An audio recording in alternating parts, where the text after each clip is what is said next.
Today I want to talk a little bit more about Motif, and specifically this motif number 3 that I've just put up. Why did I do this?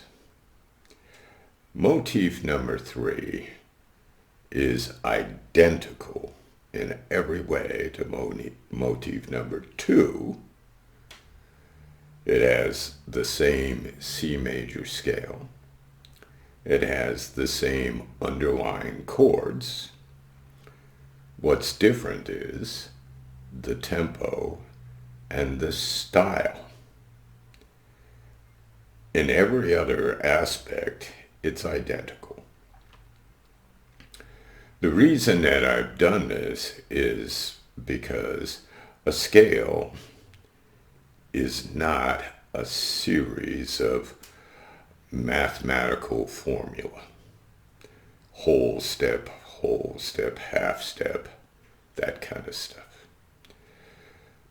Scales are notes that have color. And their colors can change depending upon the style that you're playing.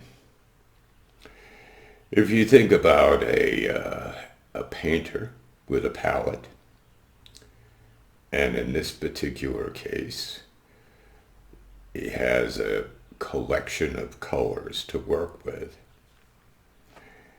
but two completely different types of paintings.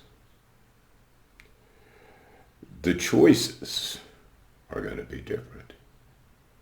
If you're doing a landscape of the Tennessee Valley or something, probably going to have more greens in there. If you're doing a seascape from the Maine coastline, you're probably going to have more blues. Well, in this particular case, we're going to use the C major scale, but in every regard, things are going to be identical except for the feel. Musicians often talk about the feel. What's the feel of the tune? Well, think about what that implies. In motif number 3, the tempo is slower. It gives you more opportunity to actually hear the colors of the notes. It's the same chords in the background, but they're going to sound different against this feel, or they should certainly strive for that. Your phrasing is going to be different, and here is an extremely important point. Space, rests are essential elements to melody. Now, some people could listen to this motif number 3 and say, well, that's not jazz. Well, Miles Davis, one of the great innovators in jazz, cut his teeth in the bop era playing with Charlie Parker. He could play bebop, but he got tired of it. He felt restricted by it because the strings of 2/5, 2/5, 2/5s going by at 280 forced him to have to play more mechanically than he wanted to play. So with Milestone's album and Kinda Blue, huge changes in jazz in the 60s.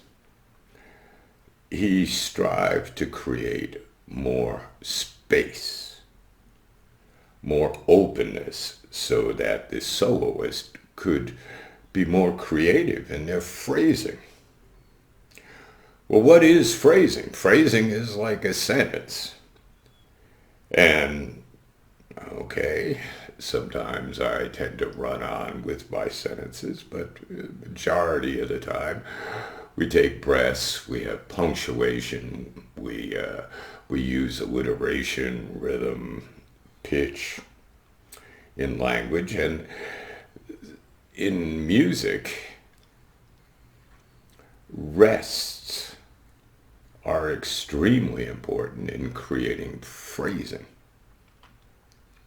So motif 3, what I'm hoping you'll experiment with and listen to is the difference in the way that the C major scale sounds against these chords and at this tempo.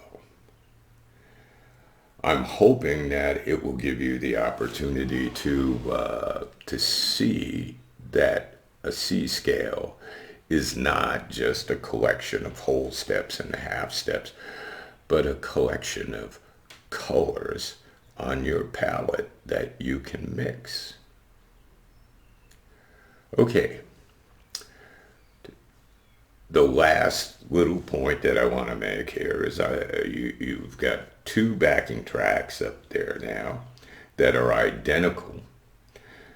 Hopefully you've played a little bit on Motif 2 and had some fun with it, and maybe explored a few things for yourself, maybe got inspired. Play 3 for a while and see what you come up with, and then go back and revisit 2 and see side by side the differences.